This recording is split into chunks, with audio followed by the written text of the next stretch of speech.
What's good, everyone? Thank you for stopping by to visit the channel for this upcoming game preview.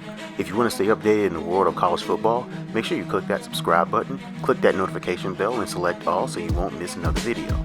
This week, this preview is between 3rd-ranked Ohio State against 13th-ranked Wisconsin in Camp Randall Stadium. In what was billed as a potential top 10 matchup last week, Illinois pulled their John McClain impersonation and was the fly in the ointment, the monkey in the wrench, the pain in the... well, you get it, and pulled off the upset of the year so far over the Badgers.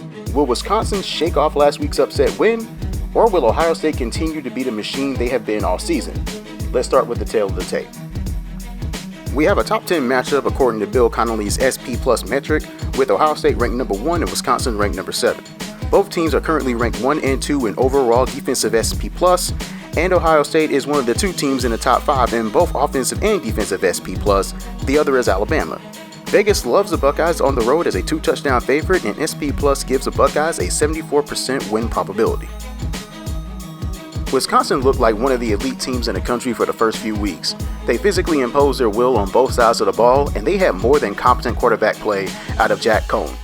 Jonathan Taylor was running over anything and anyone on his way to New York as a Heisman finalist. They set an FBS record of 4 shutouts against FBS competition in the first 6 weeks of the season. It appeared you needed a miracle to score against these guys. Then Illinois happened, and it was an inexplicable loss. The Badgers produced their second worst offensive success rate of the season with a 37% success rate, which was highlighted by a second quarter that produced an offensive success rate of 24%. That is not the norm for the Wisconsin offense, but the defense was consistent in that game until the fourth quarter, and it was just too much for them to bail them out.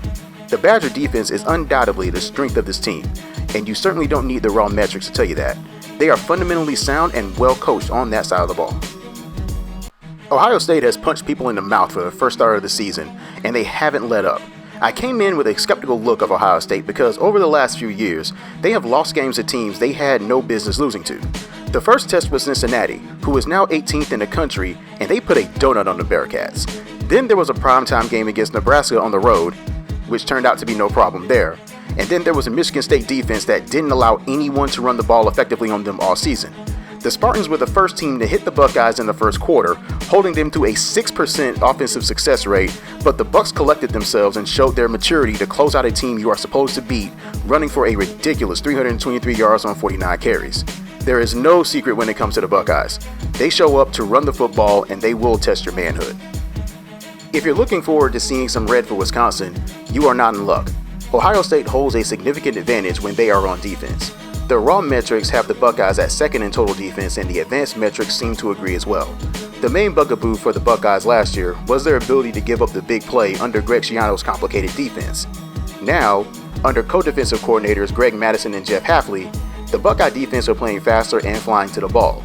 One key to pay attention to in this matchup is Wisconsin is extremely efficient in the first quarter with the 3rd-ranked first quarter offense, and Ohio State is ranked 24th in first quarter defense.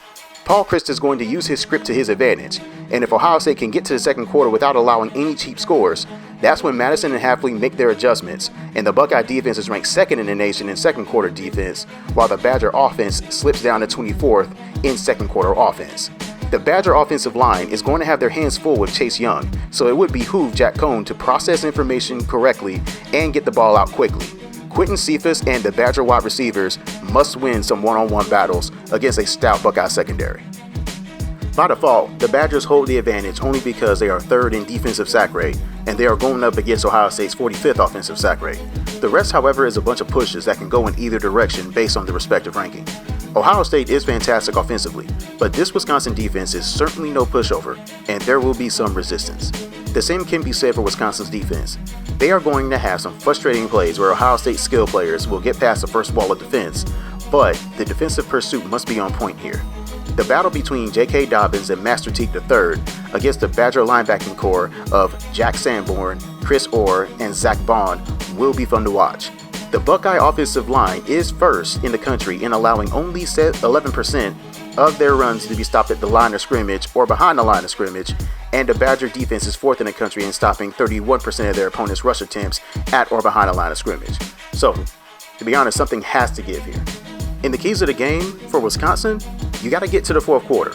This game is like a boxing match. You have one side that is used to knocking people out early in the fight, but they are not used to fighting in later rounds. The Badgers must shorten the game and stay away from 3rd and long. If they win the time of possession, they'll have a great chance. For Ohio State, you just don't do what you don't do. My old coach used to tell our team this in practice and in the game. Meaning, if your style is about imposing your will on someone, then don't come out slinging the football all over the place. Justin Fields barely averages 200 yards a game passing, but he is an efficient passer, and Ryan Day doesn't make him do things out of his element. The computer has this game tight, and it is due to the two defenses. Wisconsin allows 53% of their opponents' rush averages and 72% of their opponents' pass averages. It's stating the Bucs will run for 3 yards a carry and throw for 6.5 yards per attempt. The Buckeyes average 103% above their standard yard per play average away from Columbus, and it is giving them a 5 yard per play average at 26 points. Now, Ohio State is allowing 71% of their opponents' passing and rush averages, and it is giving the Badgers a 3.6 yards per carry average and 5.8 yards per attempt through the air. The Badgers average 102% above their standard yard per play average at home, and it is giving them 4.8 yards per play at 25 points. Now, this doesn't account for injuries. Vegas loves the Bucs as a 14-point favorite here, and the model is seeing this as a physical Big Ten slugfest only based on the raw metrics. So I guess the question you have to ask yourself is this: was Wisconsin looking ahead to Ohio State last week? If they were, then I expect the Badgers to come out with a lot of intensity in this matchup. One team looks to be trending upward while the other team has the appearance of stumbling. Ohio State has looked like the best team in the country all season long, and they haven't laid an egg yet.